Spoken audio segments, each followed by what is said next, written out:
Assalamualaikum warahmatullahi wabarakatuh.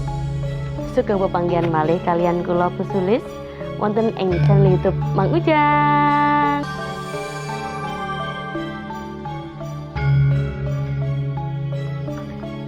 Ing dina iki awake dhewe arep sinau babagan carane nemtokake tembung angel, isi lan amanat ana ing tembang macapat gambo.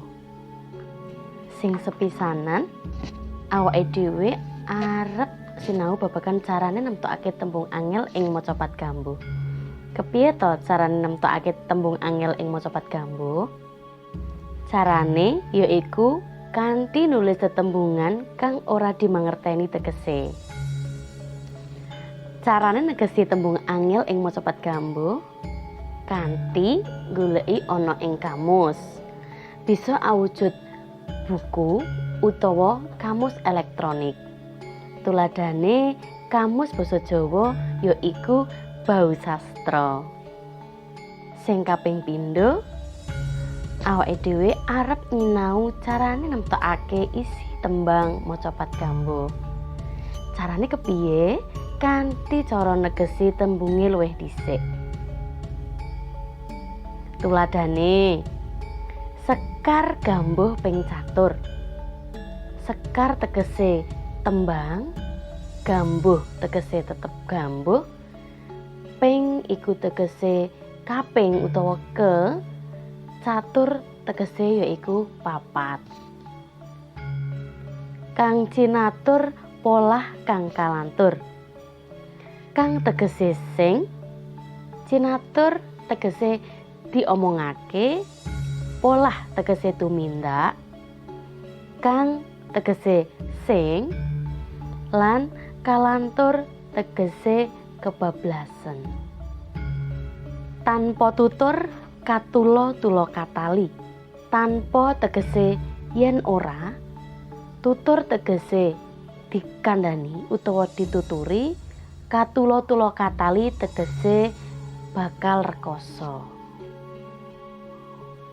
Kadaluwarsa katutuh. Kadaluwarsa tegese wis kadung utawa kelewat. Katutuh tegese kulino. Kapatuhpan dadi awon. Kapatuhpan tegese suwe-suwe. Dadi tegese dadi. Awon tegese pakulinan ala. Sawise ketemu kabeh tegese tetembungan mau, banjur digoleki tegese saben ukara ing gatra tembang. Sekar gambuh ping catur tegese yaiku tembang gambuh kang nomer papat.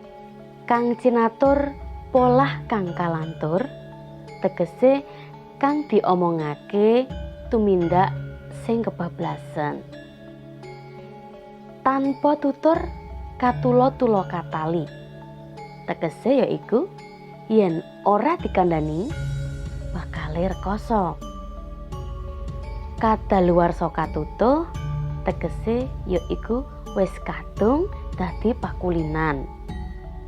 Kapatuhpan dadi awon yaiku tegese suwe-suwe dadi pakulinan ala.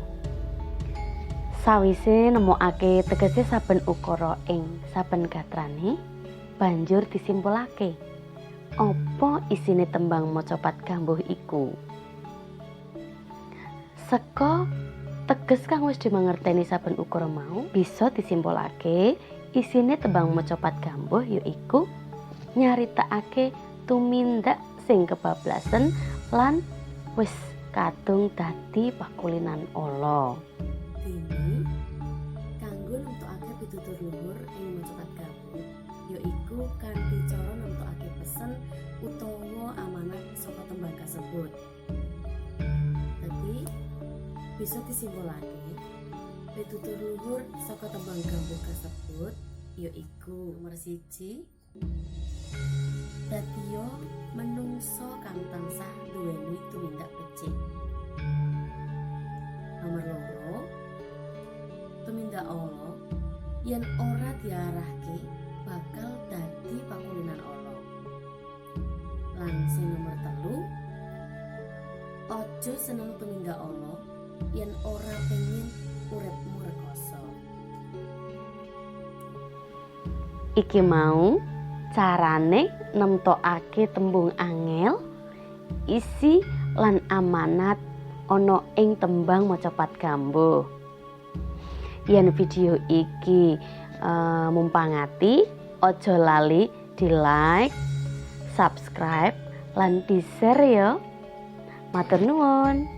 Wassalamualaikum warahmatullahi wabarakatuh.